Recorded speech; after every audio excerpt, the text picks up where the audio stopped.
What is going on, wrestling fans? It is WWE at Home 219, as you can see with the title.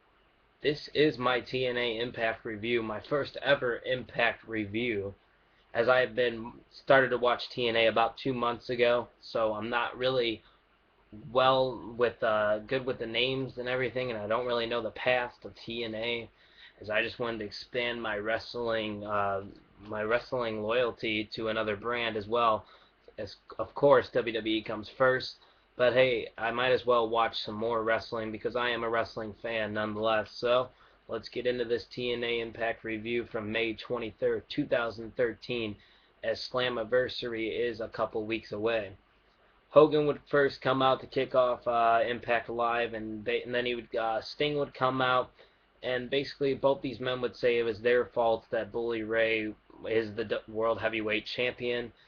Then Brooke Hogan would come out and say it's her fault that Bully Ray is the World Heavyweight Champion. And then we'd see Bully Ray come out and say it was his fault that he is the champion because he was the reason that he turned on all three of those people.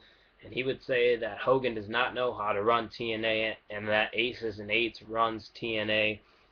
And then he'd basically end this promo saying he still loves Brooke. Very confusing there why he would say that. It was an alright opening segment. Basically, it was just everybody taking the blame for Bully Ray becoming the TNA World Heavyweight Champion. I'll give it a C- to start off Impact Live. So then we'd see a triple threat, as the X Division always has triple threat matches with Petey Williams, Joey Ryan, and Suicide, as Suicide would be making his return to the Impact Zone. Triple threats for the X Division, I think, is an awesome way of doing it because triple threats there's always something going on. There's three guys in the ring and there's normally two. It's just a great way to keep the X Division diverse with any other wrestling division there is. So Suicide seemed to be in control throughout this matchup. Suicide would hit Joey Ryan with his finisher, and that would win it for the matchup.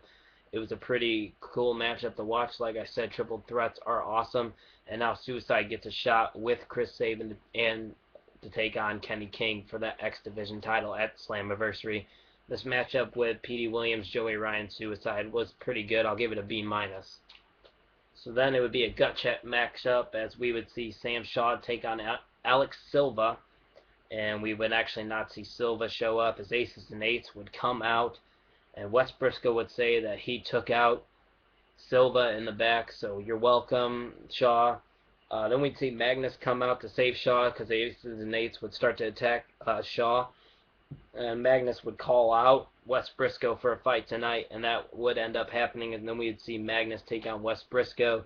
It was a back and forth matchup. It went on for about 5 minutes. It wasn't that long. The other members would come in to interfere for Aces and Ace, so it would end in a no contest. Samoa Joe would come out to save Magnus, as all three of the members that were out there for Aces and Eights were attacking Magnus. And so it kind of seems that Samoa Joe is keeping his loyalty to Magnus, as though we have seen those two team up in the past couple of months. That matchup was okay. It was kind of short, in my opinion. I'll give it a C-, as actually I'm pretty sure Magnus wins off a disqualification. So then we would see Mr. Anderson take on Kurt Angle as a solid matchup. You would see Kurt Angle go for the ankle lock. That would get reversed into mic check. And then there was near fall after near fall in this matchup. AJ Styles would show up, and then that would cause a distraction as Anderson would hit the low blow on Kurt Angle, and Mr. Anderson would pick up the victory over Kurt Angle in a matchup that was pretty good. I'll give it a C+. And then James Storm would come out to announce his teammate for Slammiversary. We'd see Bobby Roode and Aries come out to interrupt Storm. Then we'd see Bad Influence come out. Then you'd see Shark Boy come out. Then you'd see Robbie E come out. All these people wanting to be the partner for Storm. That I'm talking about, Shark Boy and Robbie E. And then we'd see Gunner make his return and lay waste to Robbie E and Shark Boy in the ring, and we'd find out that James Storm would take Gunner to be his partner at Slammiversary. This segment was not that great. I'll give it a D. And then we'd see a Knockouts matchup, and it was for the Knockouts title between Velvet Sky, your champion, taking on Mickie James, the challenger. It was a decent matchup. Velvet's knee, though, would end up costing her this matchup, as a DDT would win it for Mickie James, and it was a pretty good matchup, as we have a new Knockouts champion, Mickie James, and this I'll give a C. And then the final segment would be AJ's patching into Aces and Eights. Bully would do all the talking for Aces and Eights, as he is the World Heavyweight Champion and he is the leader of Aces and Eights. Bully would hand AJ a beer. AJ would drink it. They would give AJ his vest, and right before he was going to put it on, Kurt Angle would come out and say he wants to witness this because he knew it was coming once. He knew it was going to be coming sooner or later.